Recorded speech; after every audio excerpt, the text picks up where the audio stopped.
영국과 아르헨티나가 포클랜드를 두고 다시 갈등을 겪으려는 모양새입니다. 이에 따라 영국 공군은 최고 경계태세까지 발령한 모습인데요. 아르헨티나의 움직임을 자세히 보고 있는 모습입니다. 오늘 이 내용 좀 제대로 보도록 하겠습니다. 바로 보시죠. 영국 공군은 5월 1일을 기해 포클랜드 방어를 위해 영국 공군의 최고 경계태세를 유지하고 있다고 밝혔습니다. 그리고 하브 스미스 공군 참모총장은 영국 영토 방어에 있어 영국은 타협할 수 없으며 공군은 시민 보호를 위해 즉시 투입될 준비가 되어 있다고 밝혔습니다. 현재 굉장히 갑작스러운 상황인데요. 영국이 이렇게까지 강경한 태도를 보인 이유는 미국의 행동 때문에 그렇습니다. 4월 23일에 로이터 통신 보도에 따르면 엘브리지 콜 미 전쟁부 정책 담당 차관이 작성한 내부 문건이 공개되었습니다. 이 문건에는 이번 중동 전쟁에서 군사 지원에 비협조적인 나토 동맹국들을 겨냥한 불이익 조치 목록이 담겨 있었는데요. 눈길이 끄는 부분이 두 곳이 있었습니다. 바로 영국과 스페인이었죠. 영국과 스페인은 미국의 중동 전쟁에 대하여 지원해주지 않는 모습이었습니다. 영국은 나중에 공군 기지를 개방하는 모습을 보여주긴 했지만 미국의 심기를 거스르게 되었죠. 이에 따라 스페인은 나토에서 축출하는 것을 검토해야 하고 영국은 포클랜드 섬 영유권에 대한 의견을 미국이 재검토해야 한다는 내용이 담겨 있었습니다. 미국이 영국과 스페인의 보복성 압박에 나선 것인데요. 특히나 영국의 포클랜드 섬은 영국이 가장 민감하게 생각하고 있는 영토 문제 지역 중 한 곳입니다. 포클랜드 섬은 남대서양에 있는 지역인데 남아메리카 남부 파타고니아 해안에서 동쪽으로 약 500km 정도 떨어진 남대서양 군도입니다. 원래는 무인도였는데 프랑스가 1764년에 정착촌을 세웠고 이후에 영국이 장악하게 되었습니다. 그런데 당연하게도 이 지역은 영국에서 엄청 멀리 떨어져 있습니다. 아르헨티나는 지리적 인접성과 역사적 근거를 들어 영국의 불법 점거를 주장하고 있는데요. 실제로 1982년 4월에 아르헨티나는 포클랜드 섬에 대한 대대적인 침공 작전을 펼치기로 했습니다. 물론 영국이 항모전단을 끌고 나가 74일 만에 아르헨티나의 항복을 받아내긴 했지만 양측에서 900명이 넘는 사망자가 발생했죠. 물론 전쟁에서 아르헨티나가 졌다고 해서 영유권 갈등이 끝난 것은 아니었는데요. 계속해서 영유권 갈등이 이어지고 있었습니다. 거기다가 2013년에 포클랜드에서 주민투표를 진행하였는데 유권자의 99.8%가 영국 잔류를 택했고 영국은 이를 근거로 협상을 거부하게 되었죠. 그런데 문제는 2026년 들어 미국이 포클랜드 영유권 문제에 대해 기존 태도를 재검토할 수 있다는 신호가 나오면서 상황이 완전히 달라졌다는 점입니다. 그동안 미국은 공식적으로 중립을 유지하면서도 사실상 영국의 행정권을 인정하는 태도를 보여왔습니다. 하지만 최근 내부 문건과 발언들을 보면 이 균형이 흔들리고 있다는 해석이 나오고 있습니다. 이 틈을 가장 빠르게 파고든 쪽이 바로 아르헨티나입니다. 현 대통령인 하비에르 말레이는 대표적인 친트럼프 인사로 분류되며 도널드 트럼프와 개인적인 친분을 바탕으로 정치적 공조를 강화하였습니다. 이 관계는 단순한 외교 수준을 넘어 전략적 협력으로 이어지고 있으며 아르헨티나 이를 활용해 포클랜드 문제를 다시 국제 의제로 끌어올리고 있습니다. 실제로 말레이 대통령은 공개적으로 말비나스 영유권을 반복적으로 주장하며 국내외 여론을 동시에 자극하고 있습니다. 당장 비아루엘 부통령은 그 어느 때보다도 말비나스는 아르헨티나의 땅이라며 공세를 펼치고 있는데 그러면서 비아루엘 부통령은 우리 섬들에 대한 논의는 국가 간에 이뤄지는 것이며 영국은 법적, 역사적, 지리적 이유에 근거한 우리의 주장에 대해 아르헨티나와 양자 논의를 해야만 한다고 밝히기도 했습니다. 정부 차원에서도 포클랜드가 아르헨티나의 영토라는 기존 태도를 재확인하며 영국에게 양자 협상 재개를 요구하게 되었죠. 미국과의 관계 개선은 아르헨티나 관점에서 가장 중요한 변수입니다. 워싱턴이 완전히 영국 편에 서지 않는다는 신호만으로도 아르헨티나는 외교적 주도권을 확보할 수 있기 때문입니다.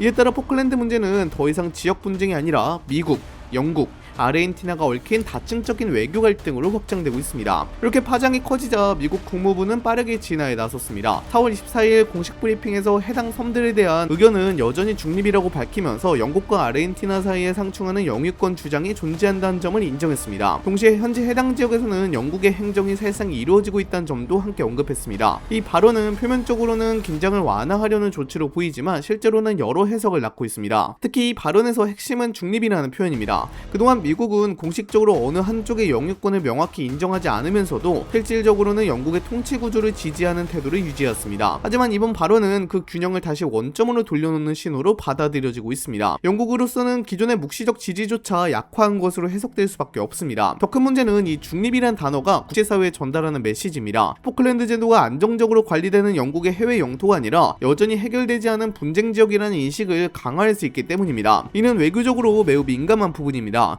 영국은 그동안 주민 자결권과 실효 지배를 근거로 이 문제를 사실상 종결된 사안으로 만들어 왔는데 미국의 표현 하나로 다시 논쟁의 중심으로 끌려 들어간 셈입니다. 이 발언은 아르헨티나에는 상당히 유리한 환경을 만들어주고 있습니다. 미국이 명확하게 영국 편에 서지 않는다는 신호는 아르헨티나가 국제사회에서 목소리를 키울 수 있는 공간을 넓혀주기 때문입니다. 실제로 아르헨티나는 이런 흐름을 활용해 외교적 공세를 강화하고 있으며 포클랜드 문제를 다시 협상 테이블로 끌어내려는 움직임을 보입니다. 결과적으로 이번 미 국무부의 발언은 긴장을 낮추 맞추기 위한 시도였지만 오히려 영국으로서는 전략적 부담을 키우는 요소로 작용하고 있습니다. 동맹국의 명확한 지지를 기대하기 어려워진 상황에서 포클랜드 문제는 다시 불확실성으로 들어가고 있습니다. 그렇다 보니 영국도 현재 공군의 최고 경계태세까지 발령하며 강하게 나아가고 있는 것인데요. 그렇다면 실제 전쟁이 발발한다면 어떻게 될까요? 사실 영국 해군이 옛날에 비해서 굉장히 약해진 상황입니다. 영국 해군이 포클랜드 탈환을 위해서 동원한 함정 수만 해도 127척입니다. 물론 영국 해군에 직접 소속된 배가 없는 경우도 있어서 약간의 허수가 있긴 하지만요. 지금의 영국 해군 함정은 지원 함정까지 전부 다 계산해보면 63척밖에 안 나옵니다. 영국 해군 규모가 많이 줄어든 상황입니다. 그렇다 보니 실제로 아르헨티나가 포클랜드를 침공하게 되면 영국이 여러모로 애를 많이 먹을 수 있을 것으로 보이는데요. 더 큰 문제는 따로 있습니다. 아르헨티나 해군도 거의 무너진 상태입니다. 아르헨티나군이 영국 해군과 직접 대적할 수 있는 함정이라 해봐야 구축함과 초기함 9척 정도가 전부입니다. 근데 이러한 함정들이 전부 다 노후화되었다는 게 큰 문제인데 1980년대에 취역한 함정들입니다. 거기다가 아르헨티나 공군도 많이 무너진 상황입니다. 포클랜드 전쟁 이후 영국은 아르헨티나가 전투기를 보유하는 것을 어떻게든 막으려 했습니다. 다른 나라들이 아르헨티나에 전투기를 팔려고 하면 전투기 내에 있는 품이 영국산이라는 이유로 계속해서 거부를 하곤 했는데요. 지금 당장 아르헨티나 공군이 포클랜드에 투사할 수 있는 무기라고 해봐야 A4 스카이호크 공격기 23대가 전부입니다. F-16 전투기도 6대를 가지고 있긴 하나 공중급유가 불가능해서 포클랜드에 투입할 수가 없죠. 그렇다 보니 아르헨티나가 감히 포클랜드를 공격할 수 없을 것이라는 게 지배적인 평가인데요. 여기에 포클랜드에는 4대의 유로파이터 전투기가 항시 배치되어 있고요. 스카이세이버 방공 시스템 1대가 배치되어 있어서